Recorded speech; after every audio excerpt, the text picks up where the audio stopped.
아이의 눈에 나는 행복한 엄마, 행복한 아빠인가? 내가 어른이 되면 엄마 같은 사람이 되고 싶어 라고 생각할까?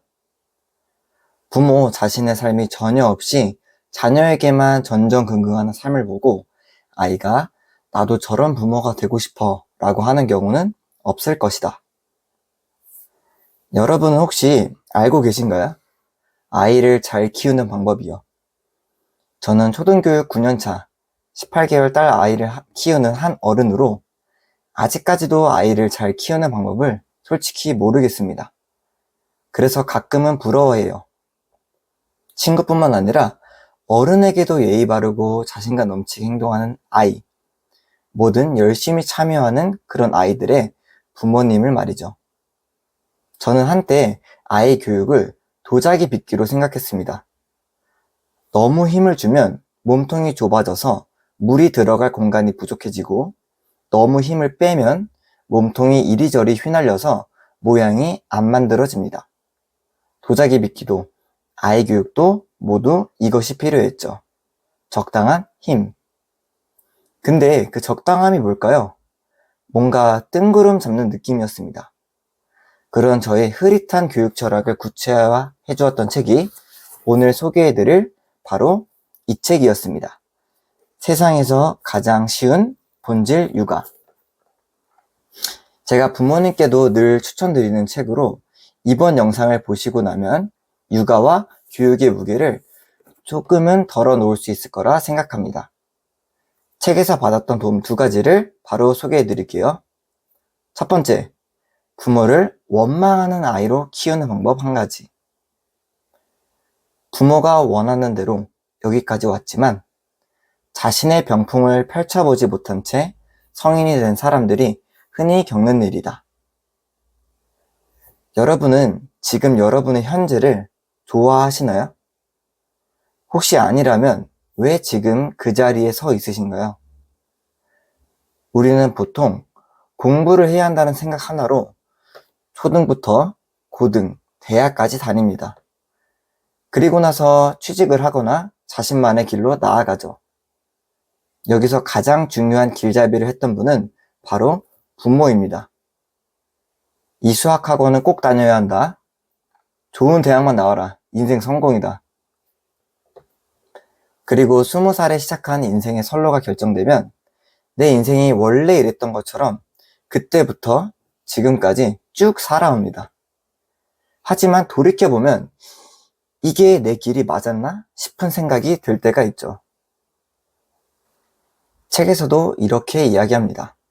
더 큰 문제는 아이조차 자기 자신을 모르고 자신을 찾으려는 노력조차 못하게 되는 것에 있다. 정말입니다. 아이들은 나로 살아가는 게 아니라 학교에 왔다 갔다 하는 학생으로 부모님 말 따라 학원 숙제하는 아들이나 딸로 살아갑니다. 그렇게 내가 없이 살아가다 문득 20살이 되어 인생에 후회되는 일이 생기거나 내 삶 자체가 싫어지면 부모를 원망하게 됩니다. 아, 나 원래 이거 하기 싫었는데. 그런 말 하는 아이가 나쁜 게 아니라 누구든 부모를 원망할 수밖에 없습니다. 그렇지 않으면 20살까지 열심히 살아온 내가 부정당하기 때문이죠. 물론 그렇다고 도자기를 만들 때 그냥 내버려 둘 수 없듯이 어느 정도 힘을 주어야 합니다. 하지만 아이 인생에 있어 부모의 힘이 얼마나 있는지 검토해 봐야 합니다. 부모인 내가 말하지 않으면 책가방을 싸지 않는지, 주간학습 안내를 확인하지 않는지처럼 작은 일에도 부모인 내가 얼마나 힘을 주고 있는지 점검해야 합니다. 제가 이 책에서 얻은 귀중한 문장 하나가 있는데요. 죽은 물고기만이 물결을 따라간다. 아무 생각도 하지 않으면 마치 죽은 물고기가 물결에 따라 둥둥 떠내려가듯 그저 다른 사람들이 가는 곳으로 따라가려고만 하는 삶을 살게 된다. 물을 거슬러 올라갈 정도로 살아있는 물고기가 바로 아이들입니다. 정확히는 아이들이어야 합니다. 근데 제가 교실에서 마주치는 아이들은 대부분 물결에 그저 둥둥 떠다니는 물고기들처럼 살아갑니다. 학교는 오라가고 해서 왔고, 책은 읽으라 해서 읽고, 학원은 왠지 가야 할 것 같아서 가고. 물론 이렇게 떠들고 있는 저도 우리 반 아이들, 제 딸 아이 하나를 잘 키우고 있는지 확신은 없습니다. 하지만 제가 확신할 수 있는 하나는 저는 그렇게 둥둥 떠다니지 않으려고 이렇게 계속 책을 읽고 북튜브를 하고 있는 저의 과정입니다. 이 내용은 다음으로 소개해드리고 싶은 두 번째로 이어집니다. 두 번째, 독립적인 아이로 키우는 방법 한 가지. 책 앞부분에서 이렇게 이야기합니다. 내가 무엇보다 중시하는 것은 아이 이전의 부모다. 아이를 낳으면 내 인생 끝, 아이 인생 시작이 아니라 나 스스로를 먼저 돌아보고 배우고 성장해야 한다. 정말 공감되는 문장이었습니다. 누구나 그렇듯이 아이를 키우다 보면 내 이름 석자는 사라지고 누구 맘, 누구 아빠가 됩니다. 책에서도 말했듯이 아이를 낳으면 내 인생이 끝나는 것처럼 보이기도 하죠. 그런 저를 일깨웠던 문장이 있었습니다. 올해 89세가 되는 이근우 교수님의 책 100살까지 유쾌하게 나이 드는 법에서 발견한 이 문장이었습니다. 아내는 가끔 자신의 30대, 40대를 돌아보면 머릿속이 휑하다고 한다. 일하랴, 아이들 키우랴, 너무 바쁘게 살아서 아무것도 기억나지 않는다는 것이다. 저희 부모님 세대처럼 자식을 위해 열심히 살았던 분들이 있었을까요? 근데 정작 나의 인생을 살아가진 못했습니다. 그래서 더더욱 요즘 젊은 분들이 아이 갖기를 꺼려하는 것도 이 때문이죠. 부모님이 자식인 우리를 키우느라 정작 나를 잃어버리고 산 걸 직접 두 눈으로 보고 자랐으니까요. 여러분은 지금까지 살아온 인생이 어떠신가요? 솔직히 저는 이게 두려웠어요. 애 다 키우고 나면 60대가 된다는 게 한 번 사는 인생이 너무 허무하다는 생각이 들었습니다. 그리고 제 딸을 원망하기 싫었습니다. 너 때문에 아빠 청춘을 날렸다고 탓하기 싫었어요. 이런 마음 때문에 올해 1월 딸을 어린이집을 보낸 뒤부터는 진짜 나를 위해 갈고 닦아야겠다는 마음으로 책 읽기와 글쓰기에 모든 걸 쏟아붓고 있습니다.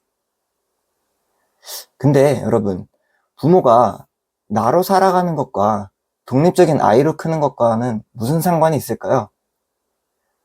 바로 부모인 내가 독립해야 나를 아이와 구분지어 생각할 수 있기 때문이죠. 책에서는 이렇게 이야기합니다.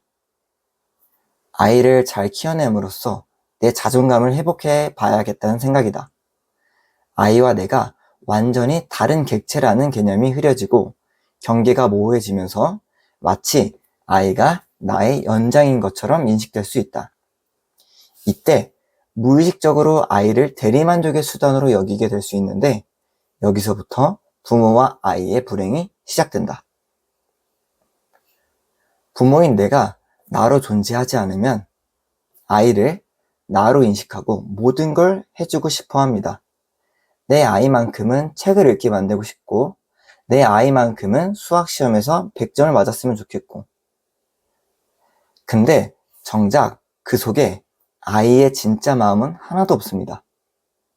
책을 읽고 싶어 하는 것도 부모의 마음이고 수학 100점을 맞고 싶어 하는 것도 부모의 마음이죠. 정작 아이 본인은 내가 선택하고 실패하고 도전하는 과정을 부모에게 뺏겨버립니다. 독립을 못하게 되는 거죠. 하지만 이런 생각이 들 수도 있어요. 그러면 입시는요? 돈 버는 방법은 어떻게 알려져요? 책에서는 이렇게 이야기합니다. 그건 아이가 찾아가는 것이다. 부모가 아이를 행복하게 만들어주는 게 아니다. 돈은 어떻게 얻는가? 그것도 아이가 버는 것이다. 부모가 해야 할 일은 아이가 독립적이고 주도적인 사람이 되도록 키우는 것일 뿐. 이것을 명심해야 한다. 말은 쉽지만 옆에서 보면 입이 근질거려서 참기 힘들긴 합니다. 하지만 저는 그 앞에 있는 아이를 믿어줘야 한다고 생각해요. 아이가 실패할 것을 걱정하고 아이가 돈 못 벌 것을 두려워한다면 그건 부모인 우리가 내 아이를 그만큼 낮게 평가한다는 겁니다. 제가 북튜버 책 읽는 어른으로 좋아하는 일을 하고 있고 책 사업을 계획하고 있다는 것을 저희 부모님은 전혀 모르십니다. 초등교사인 저를 자랑스러워 하시고 다행이다 생각하시기 때문이죠. 근데 저는 저를 조금 더 높이 평가하고 싶었어요. 조금 더 넓은 세상에서 조금 더 많은 가치를 줄 수 있는 사람이라고 스스로 생각하기 때문이죠. 근데 아직 초등학생인 아이들은 자신을 그렇게 평가할 수는 없습니다. 그래서 부모인 우리들이 도와주어야 합니다. 부모는 국영수를 교육하는 데 집중할 것이 아니라 살아가는 가치와 마음 자세를 가르치는 데 집중해야 한다.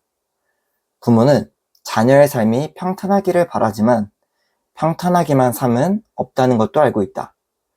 굴곡이 있고 오르막과 내리막이 있는 삶을 어떻게 단단하게 쳐나갈 것인지 그 자세를 심어주어야 한다.